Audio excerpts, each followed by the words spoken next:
गजा अमन माहिदा खतरे में पड़ गया। नेतन्याहू का हमास पर अपने यरगमाली शहरियों की लाशें देने में सुस्त रवि का इल्जाम। ताखीर को माहिदे की खिलाफवर्जी करार देकर गजा पट्टी पर शदीद हमलों का हुक्म। इसराइली वज़ीर आज़म के हुक्म के साथ ही गजा पर फिजाई हमले शुरू। सिहोनी फौज ने जैनिन में फ़लस्तीनी के घर को धमाका खेज मवाद से उड़ा दिया। इसराइली मीडिया के मुताबिक हमले का फैसला गजा सूरत हाल पर इमरजेंसी इजलास में किया गया। उधर हमास ने इसराइल की लाशों की वापसी में सुस्त रवि के इल्जाम की तरदीद कर दी। सिहोनी फौज की खिलाफ वर्जी पर यरगमालियों की लाशों की हवालगी मनसूख करने का ऐलान। कहा, अमन माहिदे के सालिस इसराइल को गुमराहकुन तरीकों से रोकने पर मजबूर करें। इसराइली हमले यरगमालियों की बाकियात तलाश करने में ताखीर का सबब बन रहे हैं।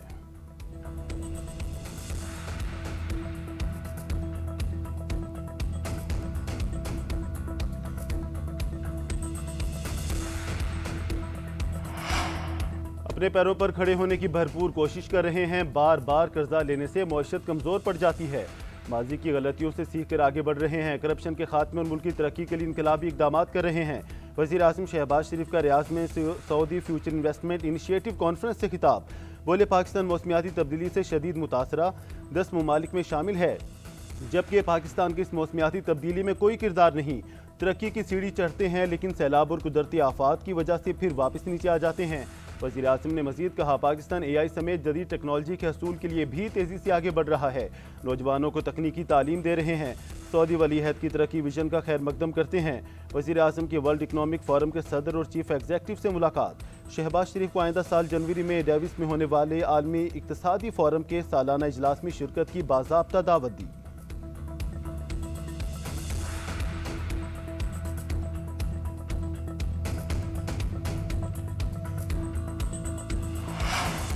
पाकिस्तान और सऊदी अरब के इक्तिसादी ताउन का फ्रेमवर्क शुरू करने पर इतफाक। कई बड़े मंसूबों पर तबादला ख्याल किया जाएगा।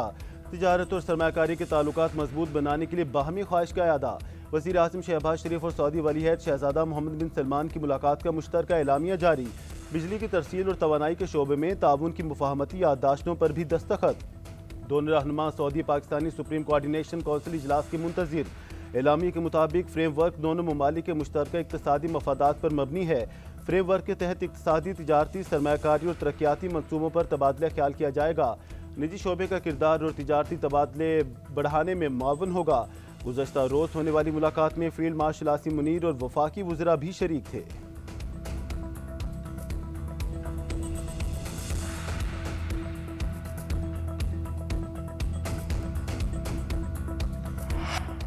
जनूबी अफ्रीका ने पाकिस्तान को पहले T20 में 55 रन से शिकस्त दे दी। कौमी टीम की बैटिंग चली ना बॉलिंग। जीत के लिए 195 रन का हदफ ग्रीन शर्ट्स के लिए पहाड़ बन गया। पहले बॉलर्स ने मार खाई, फिर बैटर्स ने कमजोरी दिखाई। पूरी टीम 139 रन पर ही ढेर हो गई। साइम अयूब 37 और मोहम्मद नवाज 36 रन बनाकर नुमाए रहे। एक साल बाद वापस आने वाले बाबर आजम खाता भी ना खोल पाए। कप्तान सलमान आगा 7 गेंदों पर सिर्फ 2 रन बना सके। प्रोटीज को 3 मैचेस की सीरीज में 1-0 की बढ़तरी हासिल। जॉर्ज को बैटिंग में 36 रन बनाने और बॉलिंग में 3 विकेटें हासिल करने पर प्लेयर ऑफ द मैच करार दिया गया। सीरीज के अगले 2 मैच जुमा और हफ्ता को कज़ाफी स्टेडियम लाहौर में खेले जाएंगे।